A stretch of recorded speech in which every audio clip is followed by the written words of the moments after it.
Si alguien te hubiera dicho que iba a ser un hombre de negocios, se hubiera muerto de la risa, porque ¿qué es lo que está pasando en Miami? Que más y más este real estate va a seguir subiendo.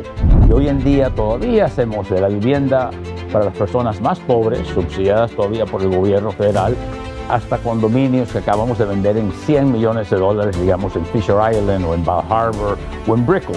Y me recuerdo el año 1979, 1980, que casi nos vamos en bancarrota, perdimos más de $2.000 millones. Bueno, hoy estamos muy contentos porque nos vamos a sentar a conversar con un latino exitoso, líder en el mundo del real estate y para el cual tenemos muchas preguntas, ¿cierto, Edgar? Nos dijo la productora que tenemos más de las que necesitamos. Pero estamos muy emocionados porque vamos a tener un invitado de lujo hoy, que es el rey de New Development en la ciudad de Miami y en Estados Unidos. Así que es una leyenda del real estate y estamos realmente emocionados de tenerlo con nosotros. Así es, acompáñenos a esta conversación con Jorge Pérez. Jorge, tu historia comienza como un inmigrante latino y terminas liderando una de las desarrolladoras más importantes de este país. Mirando hacia atrás, ¿cuándo crees tú que todo cambió? ¿Cómo construiste todo este éxito? Mira, ojalá que te pudiera decir que esta fue una cosa que planeé desde el principio, pero si alguien te hubiera dicho que cuando yo estaba en el bachillerato en Colombia o en la universidad en Estados Unidos, que iba a ser un hombre de negocios, se hubiera muerto de la risa, porque yo era un tipo que tenía el pelo más largo que tú, era súper hippie, lo que quería era hacer el bienestar social, siempre quería cambiar la sociedad. Cuando uno se cría en Colombia, uno ve esas discrepancias tan grandes que hay entre la gente que tiene mucho dinero y la gente que no tiene nada, ¿no? Y yo siempre quise poder hacer algo para mejorar la vida de los demás, especialmente la gente de bajos ingresos. Y entonces yo estudio economía y planificación urbana y me vengo a trabajar a la ciudad de Miami después de sacar mi maestría en planificación urbana. Lo que hacía era en los vecindarios como La Pequeña Habana, La Pata, Model Cities, los vecindarios más pobres, los ayudábamos con funciones sociales e infraestructura, ¿okay? Mejores calles, mejores water and sewer y todas esas cosas. Y un día me hacen una entrevista para trabajar en algo que no fuera el gobierno. Y cuando me mencionan el salario, yo dije, wow, ¿no? Y no tenía la menor idea de lo que iba a hacer, pero me tocó aprender bien rápido y me dieron una oportunidad de meterme como developer, ¿no? De viviendas públicas. Y así armé mi compañía con me recuerdo, todavía soy dueño de los dos proyectos, uno de 24 unidades y uno de 32 unidades en La Pequeña Habana, en donde hacíamos rehabilitación para los ancianos de pocos ingresos. Cogíamos un edificio viejo de los 20, de los 30 y lo cambiábamos completamente y el gobierno le daba el subsidio. Entonces me sentía muy bien porque todavía seguía siendo un beneficio social y al mismo tiempo empecé a ganar dinero, que era algo que nunca antes había ganado. Y así empezamos en vivienda pública y después fuimos creciendo a hacer vivienda de renta privada, haciendo condominios de clase media, después condominios de mucho lujo, y hoy en día todavía hacemos de la vivienda para las personas más pobres, subsidiadas todavía por el gobierno federal, hasta condominios que acabamos de vender en $100 millones, digamos en Fisher Island o en Bal Harbour o en Brickell, ¿no? En áreas de ingresos altos, en donde la gente está viniendo a Miami como loco, y seguimos en eso, pero no fue algo que lo planeé, sino que evolucioné. Digamos, cuando estaba trabajando en vivienda pública, no era que no me gustaba y no que era suficiente, sino que yo quería expandir la creatividad. Y eso solo lo podías hacer buscando arquitectos y diseñadores de mucho rango. Y eso no lo podías pagar con vivienda pública. Entonces, por eso fue que me salí para poder experimentar arquitectónicamente y en diseño. Jorge, y a propósito de lo que estás hablando, llega un momento que pasas de construir edificios y proyectos a construir ciudad. ¿En qué momento te das cuenta de esto? ¿Hubo un momento que te diste cuenta de esto? Mira, eso sí desde el principio, porque te dije, como planificador urbano, a mí lo que me interesaba no era una casa o un edificio, sino el conjunto. ¿Cómo ayudábamos a una ciudad a ser, uno, más equitativa para que los ricos y la gente que tiene menos dinero puedan vivir, y la otra, cómo creamos centros urbanos, ¿no? Porque en el futuro yo creo que todo va a estar cerca de donde vives, o sea, donde vas a comer, donde vas a hacer a la oficina, o tener un rapid transit, ¿no? Que te vaya a llevar a esos. Entonces yo siempre estuve pensando que para mejorar y hacer a Miami, que es verdaderamente mi ciudad, una gran ciudad, necesitamos concentrar el desarrollo en vecindarios que tengan todos esos servicios accesibles. Y desde el principio empecé a crear ciudades. Nosotros en la compañía el logo era not buildings but creating great neighborhoods, ¿no? Vecindarios completamente sostenibles. Y eso fue algo que fue muy importante para mí y sigue siendo muy importante para toda la compañía. Tú has sido un gran creyente de Miami desde el día 1, Jorge. Esa identidad tuya latina, ¿cómo influye a la hora de hacer negocios y de tomar decisiones? Yo tenía un profesor en la universidad que decía que los americanos trabajaban para ganar dinero y los latinoamericanos trabajaban para vivir. La verdad es que como latino nos hemos acostumbrado a un sistema muy diferente en relaciones. Somos más familiares.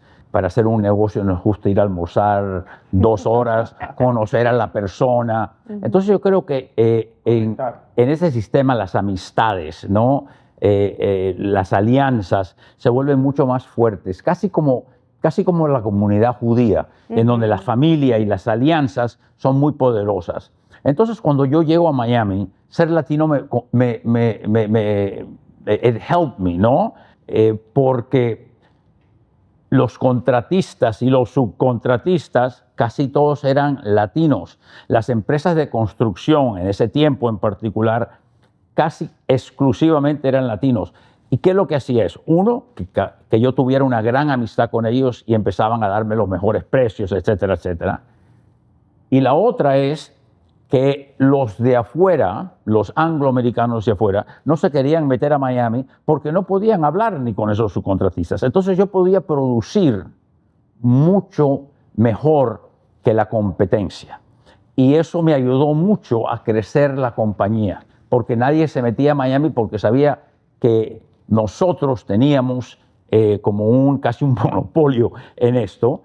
Y la otra cosa que me da muchísimo es cuando el latinoamericano, que al principio era el 80% de los compradores de mis condominios, venían a Miami, querían hablar con un latino. Y nosotros hacíamos mucho marketing en Latinoamérica y creamos grandes amistades en Latinoamérica que nos sirvieron mucho para vender todos estos condominios que estábamos haciendo. Eso no ha cambiado, ¿no? Sí, ha cambiado mucho. Cuando te digo que antes el 80% de los condominios eran latinos y la mayoría de ellos eran para tener un segundo hogar, ¿no? Hoy en día te digo que el mercado es 50% todavía latino o quizás hasta menos, y más del 50% es americano, de las ciudades de Nueva York, sí, Filadelfia, Chicago, California, o sea, ciudades que son más viejas, que tienen muchos problemas sociales, en donde los impuestos son mucho más altos y los gobiernos no son pro-development, o sea, no ayudan mucho al emprendedor, sino que tratan de hacer sistemas públicos, y no la estoy criticando, ¿no? Pero eso lo que viene es a que los impuestos suban para poder pagar todas estas cosas. Entonces, las personas de Nueva York durante COVID, te digo Nueva York, digo todo el noreste, ¿no? Durante COVID se dan cuenta que cuando vienen a Miami tienen el sol, el aire, pueden salir. Claro. Cuando son unas ciudades que están completamente ocupadas por personas, nadie podía hacer nada en COVID, ¿no? Y se vienen aquí en vacaciones. No, en vacaciones no, durante la epidemia. Y se dan cuenta que hoy en día en Miami es un lugar mucho más lindo para vivir, donde tienes mucho más aire fresco, donde tienes las playas y todo esto. Y cuando termina el COVID dijo, nos quedamos aquí. Entonces muchas de estas corporaciones empiezan a venir y crear trabajos que pagan muy bien, que antes no teníamos en Miami. Recuerda, antes Miami, yo le decía sun and fun, porque venían la gente a solearse y a tener grandes discotecas y grandes shows durante el invierno especialmente, pero se empieza a convertir en una ciudad seria. Seria, te quiero decir, en donde tenemos la ópera, tenemos el Performing Arts Center, tenemos muchos muy buenos museos, los artistas empiezan a llegar, viene Art Basel, que fue un gran empuje para Miami, y entonces empiezan a llegar toda esta gente que antes no querían venir a Miami porque uno no tenía las facilidades culturales y económicas, y dos, porque era una ciudad, como te digo, no seria, o sea, no como Nueva York, que tiene los mejores museos del mundo, gran teatro, etc. Y hemos cambiado mucho, y por eso seguimos atrayendo mucho a las personas de Estados Unidos.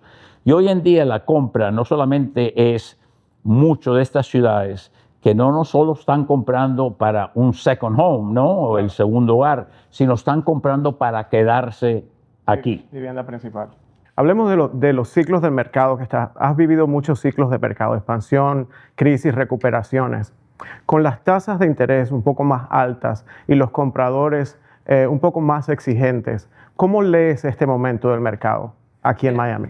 Lo tienes que leer de dos formas, ¿no? Una es Miami y otra es casi el resto de Estados Unidos, ¿no?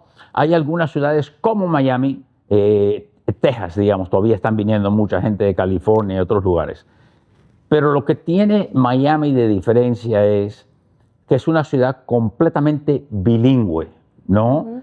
Que atrae a personas de todas partes y que hoy en día más y más personas están llegando.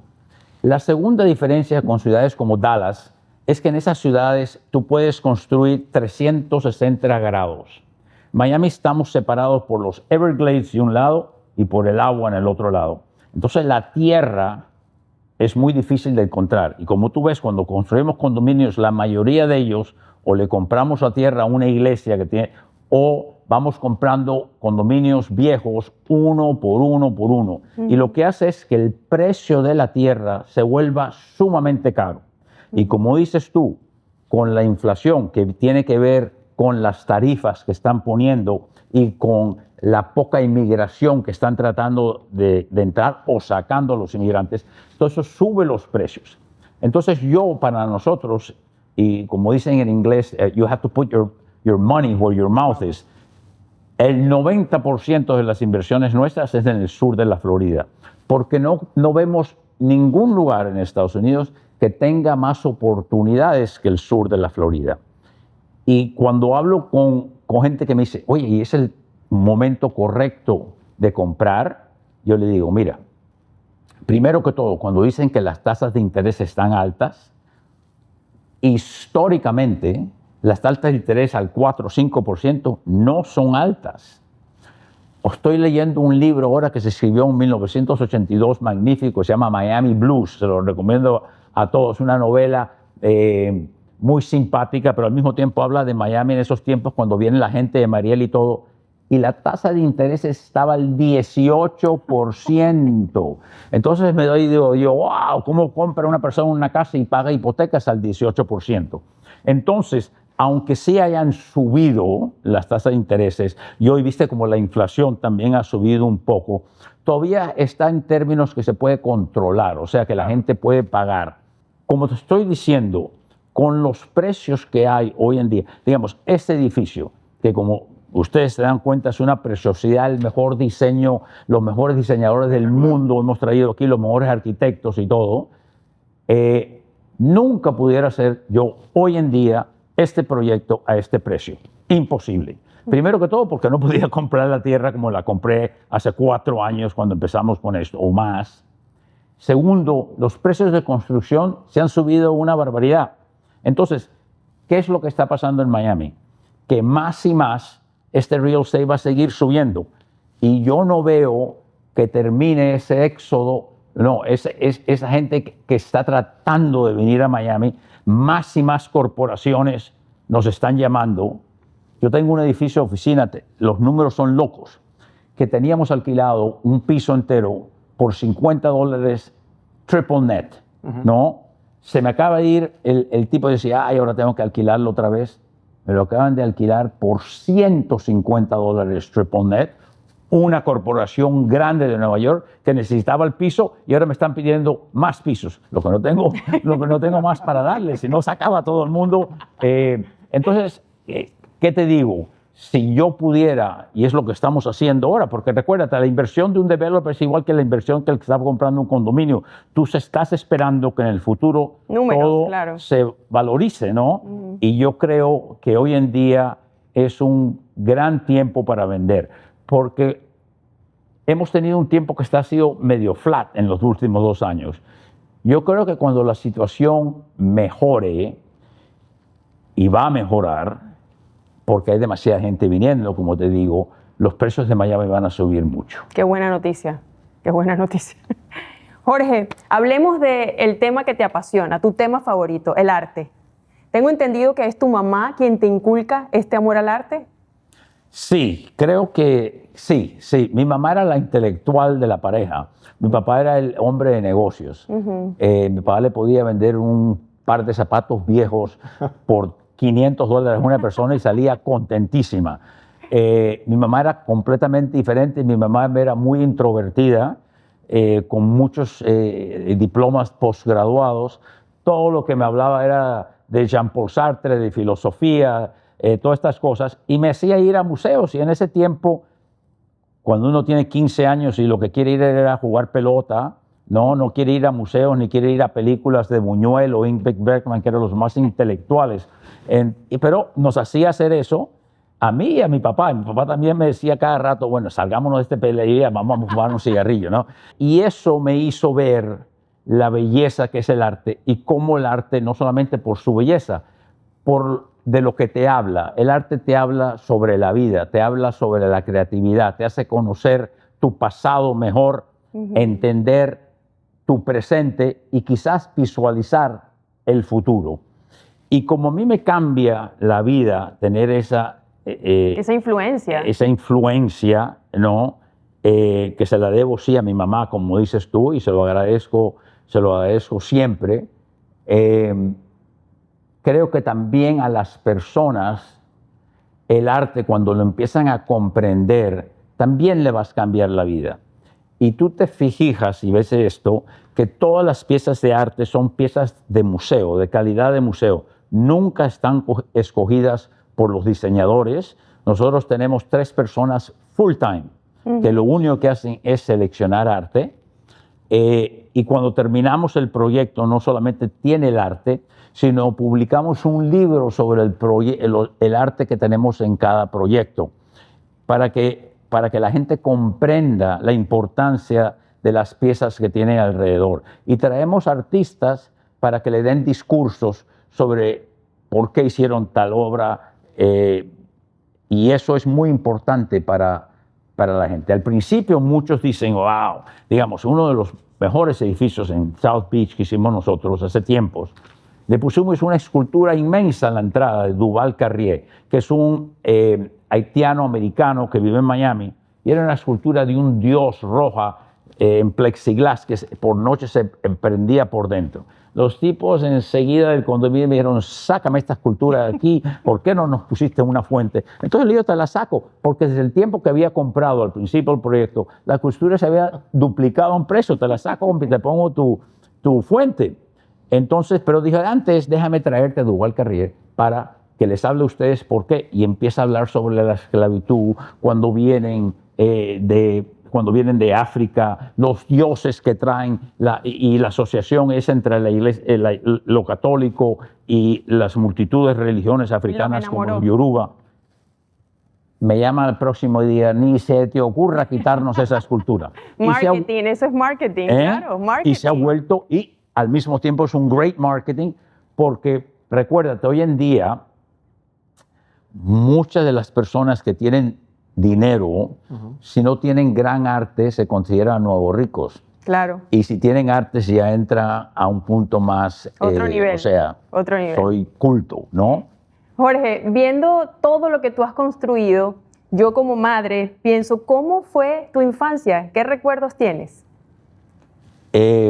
Una infancia magnífica, pero al mismo tiempo un poco turbulenta. Cuando estábamos en Argentina, me decían el cubanito, porque mis padres los dos eran cubanos y mi padre era el gerente de una corporación multinacional, ¿no? De drogas, ¿no? Farmacéutica. Cuando cae Castro y nos vamos a Cuba, me decían el argentino, ¿no? Y eso viví solamente un corto tiempo en Cuba porque nacionalizaron todas las industrias de mi familia. Nos vamos a Colombia de casualidad porque ahí tenía un tío que nos manda los pasajes y otra vez empezamos a ser extranjeros, pero en países que siempre fueron muy acogedor. Para mí Colombia se vuelve mi segunda patria. Yo me siento tan bien yendo a Colombia y todos se sienten tan bien que vaya yo. Y cuando voy a Colombia me dicen que soy colombiano. Cuando voy a Argentina me dicen que soy argentino. Cuando iba a Cuba a visitar el arte, que soy cubano. Porque uno, me siento muy latino, muy orgulloso de ser americano, pero muy orgulloso también de la herencia latina que tengo. Te ha tocado ser inmigrante varias veces. Pero me ha tocado ser inmigrante. ¿Y cuál ha sido el mayor desafío? Pero el inmigrante y al mismo tiempo, porque tú empiezas con tus padres otra vez sin nada. Entonces me mandan a escuelas privadas, pero yo era el más pobre de las escuelas privadas. Entonces todos iban a sus grandes casas y nosotros empezamos con un apartamentico en Bogotá, Colombia, ¿no? Y entonces esto te va modelando, ¿no? Ves como como todo lo puedes perder en un minuto, la importancia de la educación en cuando yo empiezo a crecer, ¿no? Mi mamá me inculcaba, o sea, mientras que todos estábamos leyendo comic books de Superman, ella me compraba comic books, pero de grandes obras de la literatura, Tale of Two Cities, Los Miserables, etcétera, etcétera, en comic books. Entonces yo pensaba que estaba leyendo comic books, pero me estaba leyendo las grandes novelas, y todo eso yo creo que me hace lo que soy hoy. O sea, esas fueron las partes de arriba y para abajo, pero al mismo tiempo pasé una juventud, la verdad, increíble, no cambiaría nada. O sea, mi bachillerato en Colombia fue absoluto. No había en ese tiempo la violencia y la guerra que había, las drogas, no existían. O sea, nosotros ni sabíamos lo que era marihuana hasta que casi ya cuando me iba a graduar del colegio vinieron los americanos que venían pero era una sociedad muy tranquila, ¿no? Con grandes problemas sociales que también me influyen. Pero ese miedo de perder todo, yo creo que tuvo una gran influencia en mí y te das cuenta de la importancia de la educación, te das cuenta que tienes que ahorrar para no poder perder todo.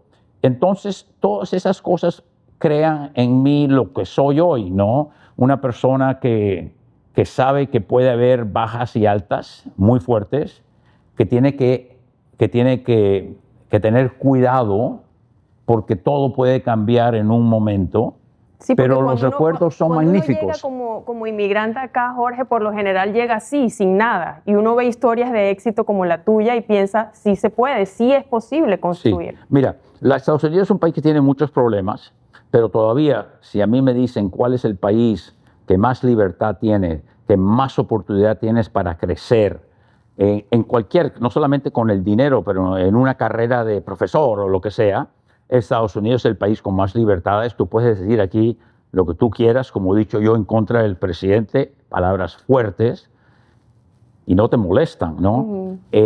Yo creo que sí hay prejuicio, pero la verdad que en mi caso lo he sentido muy poco. Nunca me pusieron obstáculos para progresar. Desde la universidad me dieron becas completas para hacer todos mis estudios. Desde que me metí en negocio he tenido grandes socios, no he tenido problemas con el gobierno para coger permisos ni nada de eso. Es una ciudad especialmente comparada con Latinoamérica, que todavía hago cosas allá, más honesta, en donde todo se hace más profesional. Y quizás en Latinoamérica, como te dije, nosotros tenemos que aprender más cómo a trabajar y aquí tienes que aprender más a cómo enjoy life, ¿no? Aquí no te queda un momento. Si te dije que fue fácil, trabajar, sí. Si te digo, cuando a mí me preguntan, ¿y qué le recomendarías a un joven? Yo le digo, prepárate lo más que puedas y después, si quieres progresar, tienes que estar listo para trabajar 24 horas al día. Jorge, en esas subidas y bajadas, porque no todos son aciertos en una carrera como la tuya, ¿cómo te manejas en tiempos de incertidumbre, cuando las cosas no van tan bien? Es muy importante aprender que tienes que dedicarle el tiempo y la preocupación a esas cosas que puedes cambiar y no preocuparte por esas que no puedes cambiar. Yo cuando me va mal, y me recuerdo el año 1979, 1980, que casi nos vamos en bancarrota, perdimos más de $2.000 millones. Es cuando me vuelvo más frío, más pensador y trato de resolver los problemas sin ninguna sentimentalismo. Y yo creo que eso lo aprendí aquí en Estados Unidos, especialmente trabajando con socios en Nueva York, que cada vez que yo tenía un problema, digamos, amoroso o de sentimientos, los llamaba porque ellos me daban la respuesta como si fuera un negocio. Y muchas veces necesitas pensar así cuando todo se está cayendo arriba. Entonces, digamos, cuando solamente estuvimos en toda la historia de la compañía tuvimos 2 años malos, el 2009 y el 2010. Y no solamente tenía que tener a toda la compañía todavía empujando, porque yo sabía que iba a venir un cambio mejor después, sino que al mismo tiempo estaba diciendo, ¿cómo hago yo para relanzar otra vez todo esto? Y como todo el mundo tenía miedo, es como te digo yo, siempre es mejor comprar cuando ves las posibilidades de crecimiento. Y en ese tiempo te estaban regalando los bancos, todo el mundo creía que el mundo se iba a acabar. Y empezamos a comprar con amigos muchos bienes raíces por todo el país a precios regalados. Y cuando repunta otra vez en el 2011, 2012, los vendemos por unas ganancias muy fuertes. Habíamos comprado mucha tierra a precios muy baratos y sí, nos dio la oportunidad de crecer inmediatamente cuando cambia el mercado. Entonces lo que tienes que hacer es siempre tratar de ser visionario, que no es lo que va a pasar ahora, sino qué es lo que pasa en el futuro. Y por eso yo creo que nos ha ido muy bien, porque nosotros no vamos siempre a donde está todo el mundo, sino tratamos de ver cuáles son los vecindarios, las localidades que van a tener futuro y que todavía la gente no la ha descubierto. Entonces, cuando nos metemos, digamos, cuando nos metemos en Downtown Miami, tú sabes que al norte del río, en Downtown, nunca en toda la historia de Miami se había hecho un condominio, un edificio de ventas. Los bancos me decían, tú estás loco, ¿quién se va a venir a vivir aquí? Si en Miami todo el mundo se va a las 5 de la tarde y se van a Kendall o a Coral Gables, a donde se va. Entonces me tuve que buscar un banco de Brooklyn que creyera en mí. Hicimos nuestras 2 primeras torres que se llama One Miami y se vendieron con unos anuncios inmensos en US One, ¿no? Donde iba toda la gente para su casa y ponía por la mañana, decía Joe Suburban, a las 7 de la mañana levantándose y al lado tenía al que vivía en mi edificio a las 7 de la mañana durmiendo. O sea, la ventaja de vivir cerca de donde vives y no tener que manejar 2 horas al día para llegar a tu trabajo. Y el descubrimiento de West Palm Beach, el descubrimiento de Pompano Beach, de Hallandale, de Hollywood. Creamos nuevas, ¿verdad? Ciudades o vecindarios que se habían olvidado o que nunca sucedieron, y creamos eso. Y eso lo que te crea es que eres el primero, y usualmente el primero es el que más come. Hay una frase, Jorge, que dice, si te dicen que estás loco es porque vas por buen camino. Sí. En tu caso, esa faceta tuya de osadía, de arriesgado, ¿crees que el éxito viene de allí? Mira, es un riesgo muy investigado. O sea, no es que yo diga, wow, Pompano Beach va a ser bueno y me voy a meter ahí fuertemente. Nosotros estudiamos toda la economía del lugar, cuál es el ingreso, quién se está yendo, quién no se está yendo, cuál es el precio del terreno. Podemos vender condominios en la playa a la mitad de precio de Palm Beach y la mitad de precio de Miami y estamos a 45 minutos de cada lugar. La gente va a comprar aquí por ese precio reducido estando en la playa y la verdad que tomas un riesgo, pero los has estudiado mucho. No es un riesgo, digo, wow, mira qué lindo está este lugar, vamos a meternos ahí.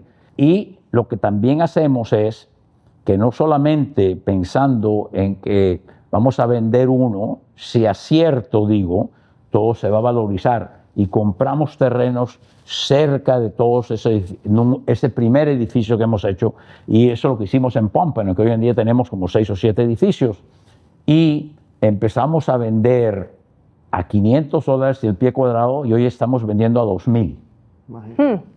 Entonces, acertamos pero bien. Hay que hacer la tarea, hay que hacer la tarea. Jorge, para nuestra audiencia que están buscando o comenzando a crear patrimonio, ¿qué consejo les das hoy día?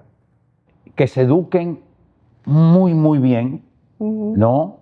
La educación es sumamente importante. Y después, lo segundo es, busca una carrera que estés apasionado, porque la vida es muy difícil. Y si no haces algo que te gusta mucho, se vuelve todavía más difícil. Yo soy como el jugador de básquet. Una vez vi una interview y le digo, wow, no sé cómo me están pagando tanto por hacer algo que amo hacer. Eso es lo que me pasa a mí. Me encanta hacer real estate, me encanta reunirme con los arquitectos, buscar terrenos y hacer todo. Y la tercera es que después de esas dos cosas, tienes que estar listo para trabajar más que cualquiera. ¿No? Eso es, cuando yo empecé esta compañía eran 20 horas pero te digo en serio, 20 horas al día, 7 días a la semana, trabajando. Esas son las tres cosas. Prepárate, busca algo que te guste mucho y estás listo para trabajar. Y cuando miras hacia el futuro, ¿dónde ves el mercado de real estate en los próximos años? Los separo.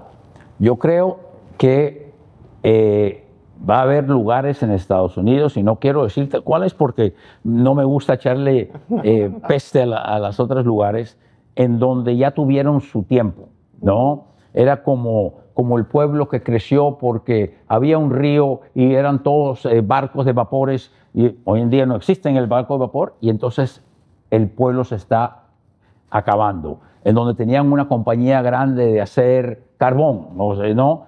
Se acabó. Entonces, lo que tienes que buscar es la diferenciación. ¿Cuáles son las áreas?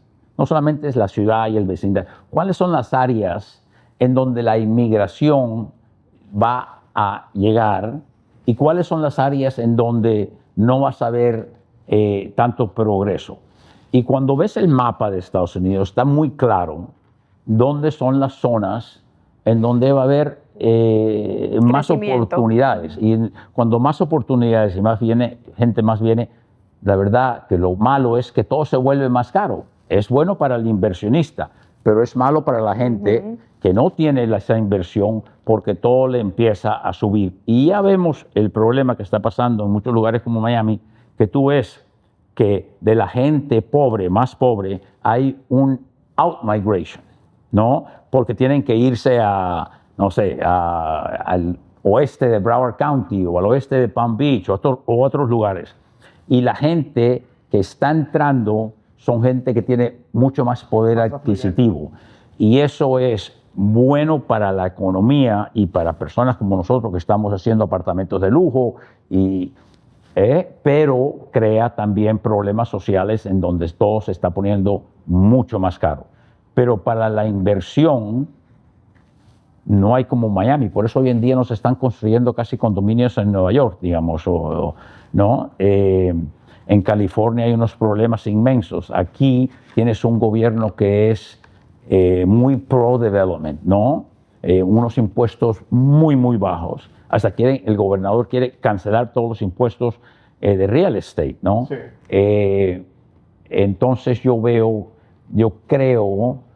Una migración Sí. tributaria. ¿Eh? Hay una migración tributaria. Sí, y como te digo, yo creo que el futuro está en el sur de la Florida, en Tampa, en Orlando, en Atlanta, en Texas, ¿no? Y eso no lo veo cambiar en la próxima década o en los próximos 20 años. Jorge, para cerrar con una pregunta que tiene que ver con la familia y la importancia de la familia para nosotros los latinos. En tu caso, tus hijos han decidido continuar con las riendas del negocio y a mí eso me parece maravilloso. ¿Eso fue algo que tú construiste o que fue orgánicamente ellos se interesaron en el negocio? Mira, recuerda lo que te dije. Yo le dije a mis hijos lo mismo que te acabo de decir a ti. No te metas en algo que no te guste hacer. No te metas a real estate. De todos modos te va a quedar tu herencia. No, haz algo que te encante, ¿no? Y desde chiquitos, cuando terminaban su juego de fútbol, los metían en el automóvil, que probablemente me causó mi divorcio. Los metía en el automóvil y los llevaba a ver proyectos, ¿no? Y yo decía, o van a odiar el real estate o lo van a amar. Y siempre tenía a todos los gerentes de esos edificios con regalitos, con caramelos, con stuffed animals, ¿no? Para que ellos se sintieran bien y ya querían y quisieran ir. Y la verdad es que a dos de ellos, los dos hijos mayores, siempre, ellos no pensaban que iban a hacer nada, sino trabajar conmigo porque les gustaba lo que estaba haciendo. Y se pusieron un poco bravos cuando le dije que tenían que estar 5 años trabajando por fuera de la compañía en otra ciudad. Y escogimos a Nueva York porque es la ciudad más competitiva que hay. Mi hija lo que le gustaba era trabajar con niños at risk, ¿no? Que tenían riesgo, y sacó su doctorado en ciencias sociales y en psicología. Y el pequeño acaba de terminar la universidad y la verdad es que en su major, ¿no? Fue el mejor de toda la universidad. Lo malo que el major eran mujeres. Entonces es el playboy de la familia y ahora ha tenido su primer trabajo que va a empezar dentro de 2 meses en Nueva York también. No sé si te has dado cuenta, pero terminaste haciendo tú con tus hijos lo mismo que tu mamá contigo, inculcándoles tu pasión. Absolutamente. Y me recuerdo todavía que cuando íbamos a museos en Europa, ay, no, ningún museo más, por favor. Íbamos al Vaticano y estaban quitándose los pantalones en el Vaticano. Y yo decía, ay, Dios mío. Y hoy en día me dicen, qué bueno que fuimos a todos estos museos. Digo, oh, my God, ¿no te recuerdas? Y me imagino que yo hubiera sido igual que ellos, ¿no? Claro. El arte, como todo, es algo que se aprende. Cuando tú tienes a niños, ahora que tengo los grandchildren, ¿no? Que soy abuelo, si no es pizza o hamburger, no quiere, o french fries, no quieren ni probarlo. Entonces vas cambiando tu gusto, ¿no? Mientras refinando. Lo mismo pasa con el arte, lo mismo pasa con real estate. Si yo veo los edificios que construí hace 40 años y veo lo que estoy construyendo ahora, ha habido un cambio radical, porque he aprendido, ¿no? Y eso es lo que siempre le he dicho a mis niños. Tienes que siempre seguir aprendiendo, cambiar, ver lo que está pasando. Y creo que lo hemos hecho muy bien. Y todavía, aunque me siento súper orgulloso de que mis hijos estén trabajando conmigo, todavía más orgullosos es que todos quieren estar cerca de mí y de uno de otros. Todos vivimos a 1 milla de cada uno. Nos vemos formalmente todos los domingos, ¿no? Pero con nosotros los veo todos los días en la oficina, Claro. ¿no? Y a los nietos los veo 2 o 3 veces a la semana. Entonces hemos creado una familia muy unida y muy bonita, y yo creo que eso es una parte muy importante de mi legado, ¿no? Hablabas de que dedicabas 20 horas al día en tu trabajo, en tus inicios. ¿Recuerdas si eso te cobró algo a nivel personal, ese exceso de trabajo? Claro. Algo tiene que sufrir, ¿no? Entonces le paré, como dicen en Colombia, tanta bola a los niños cuando eran pequeños. Mira, trataba de llegar de la oficina por lo menos para tener media hora en donde cenaban conmigo y se iban todos. They would look forward to porque yo era el que le leía. Entonces me iba a cada cama de los tres y le leía, igual que hacía mi madre, y le inventaba historias. Y todavía se recuerdan de todo eso.